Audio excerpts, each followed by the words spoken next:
운기남산 우북산하니 구름이 남산에 일어나니 북산에 비가 온다. 이게 참 너무 평범한 말씀이죠. 구름이 남산에 이렇게 모이니까 북산에는 비가 스친다. 아주 평범한 것이죠. 그러니까 구름이 모이면 비가 오는 것은 당연한 겁니다.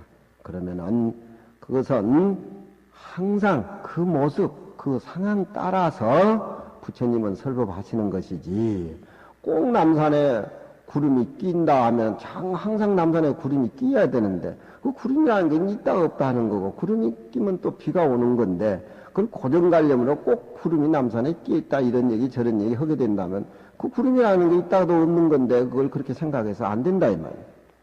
구름이 남산에 일어나면 북산에 비가 온다. 얼마나 신선하고 아주 그냥 재밌는 말입니까? 봄을 찾다가 못 찾고 집에 와서 자기가 심어놓은 봄의 향기가 터치는데 그것 모르고 하루 종일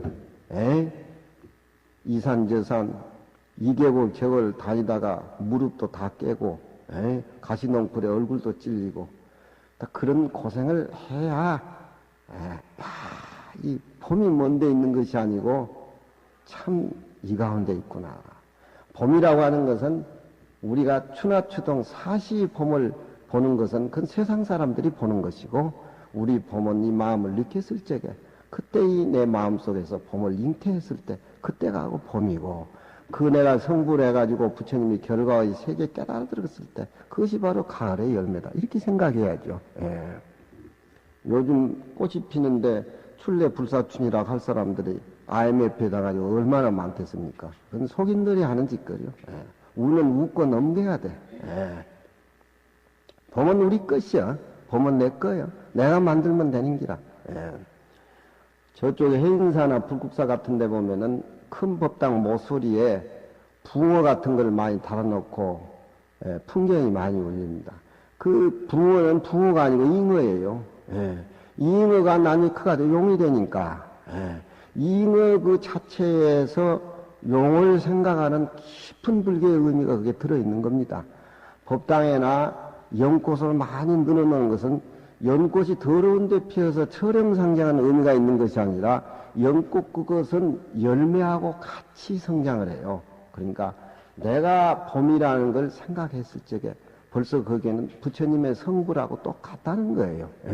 그러니까 잉어가 괜히 그 법당 모서리에 걸어놓고 풍경 달아놓은 것이 아니고 잉어는 바로 용을 의미한다 이 말이에요. 용을 의미한다. 잉어와 용이 둘이다. 내가 처음 발심했을 때 바로 부처님 마음에 개합하는 거. 그 일초지기 멸해지라고 그런 거예요. 운기남산 북산 우하니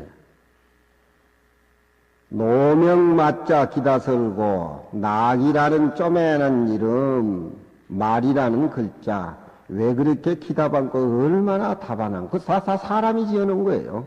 낙이를 부처님이라고 지어놔도 그만이고 하늘과 땅은 손가락이라 해도 그만이에요. 사람들은 지어놓은 명사 때문에 국회의원, 판사, 대통령, 사장, 면장, 군수 그 이름 때문에 다 죽고 사는 거 아니에요. 그건 다 인간이 만들어놔준 거예요. 그 안에 들어있는 근본 진리를 깨닫고 보면은 이름이라고 하는 것은 하잘 것 없는 것이고, 별거 없는 거라 이 말이에요. 의미가 없어요, 그거.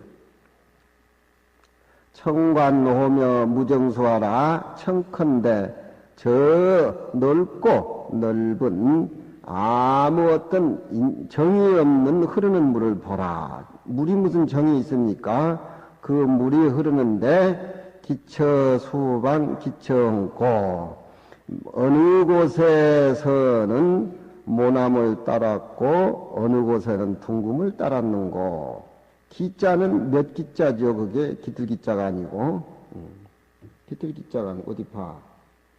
물이라고 하는 것은 모난 그릇에 담아놓으면은 모난 그릇에 한 그릇이고 둥근 그릇에 담아놔두면은 물이 둥글게 보이는 겁니다. 물이라고 하는 것은 흐르지만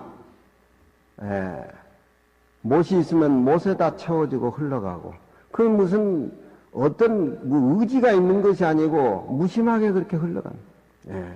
무심하게 그렇게 흘러가기 때문에 항상 우리가 흐르는 물을 보고 내 마음도 비어서 저렇게 무심하게 해야 된다. 모든 것이 무심으로 이루어진다. 꽃을 누가 피웁니까? 예. 꽃을 누가 피워요? 그것도 무심해서 이루어진 것다. 예. 무심해서 사는 사람한테 세상 사람은 시비할 사람이 없어요. 예.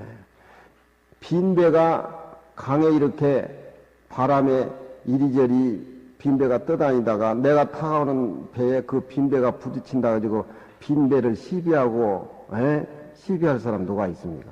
요즘 정치하는 사람이 빌허자 배주자 허주라고 이렇게 써놓고도 욕심은 왜 그렇게 많은지. 그러니까 허주가 그 사람 이름 앞에 의미가 없는 거예요. 예. 마음을 그렇게 비워버리고 모습을 상대하다 보면은 상처를 받지를 않아요. 예. 내가 마음을 안 비워버리고 사니까 저 사람이 날 무시를 한다, 뭐 한다 하니까 이리 쳐받고 저리 받아가지고 스트레스 받고 한날 약방에 간 사람은 계속 약방에 가죠. 그 약 먹고 나서지는가? 마음을 못 비우니까 이리저리 상처받는 거. 비워버리고 살면은 양아치부터 대통령까지 다 좋아요. 예. 불교가 이렇게 오며 불가사의한 겁니다. 예. 하느님한테만 특권이 있는 것이 아니라 내가 하느님이고 내가 신이에요. 내 것 하면 내가 다 하는 게 임자가 없어요. 내 것이니까.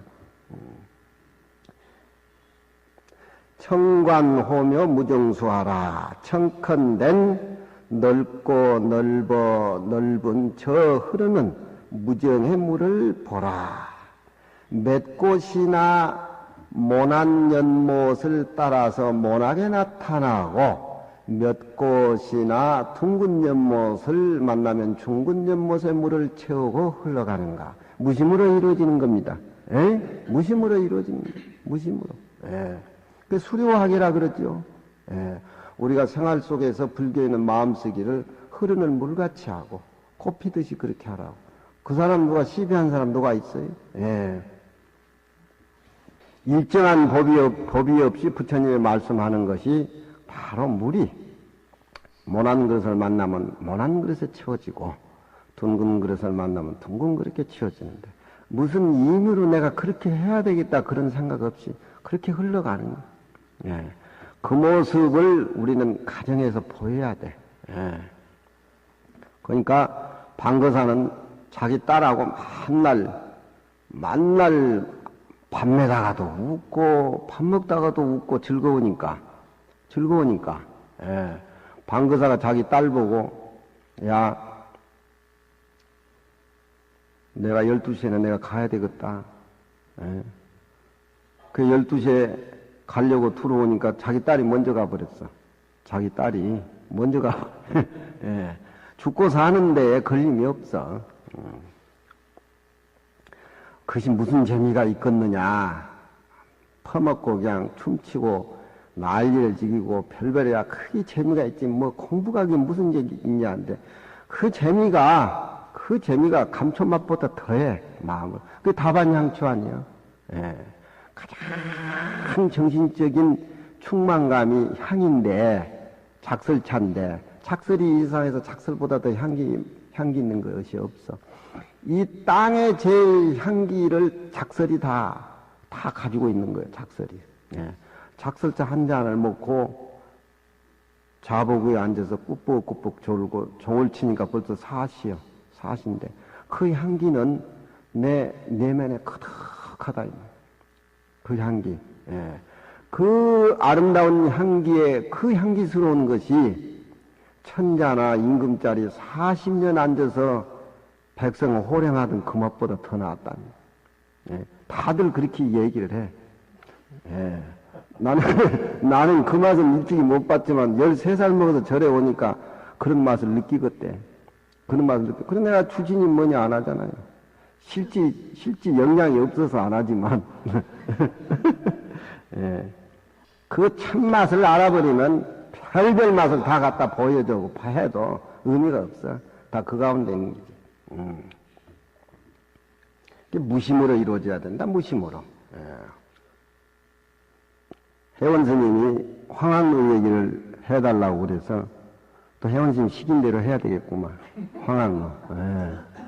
이 황학루라고 하는 것은 박초월 씨가 그 창을 잘해요. 박초월 씨가 죽었습니다. 우리나라 그 율창하는 박초월 씨가 죽었는데, 그 박초월 씨는 사실 무식해서 의미가 없고, 그 전에 돌아가신 서감 정경태 씨라고 전주분인데, 그분이 우리나라 시조 악부를 전부 만들었어요. 그분이 황학루 율창한 것이 제일 멋있어요. 예. 우리나라 이 고유의 600년 내려오는 그 남창지든 여창지든 사설 뭐 이런 것들이 평시조 뭐 이런 것들이 얼마나 멋있고 매력 있는지 여러분들은 몰라요. 근데 그 황학루 씨를 박초월도 율창을 했지만 서감이 잘했어요. 예, 서감. 서감보다도 내가 더 멋있게 하는데 목소리가 더러워서 나는 못하겠고.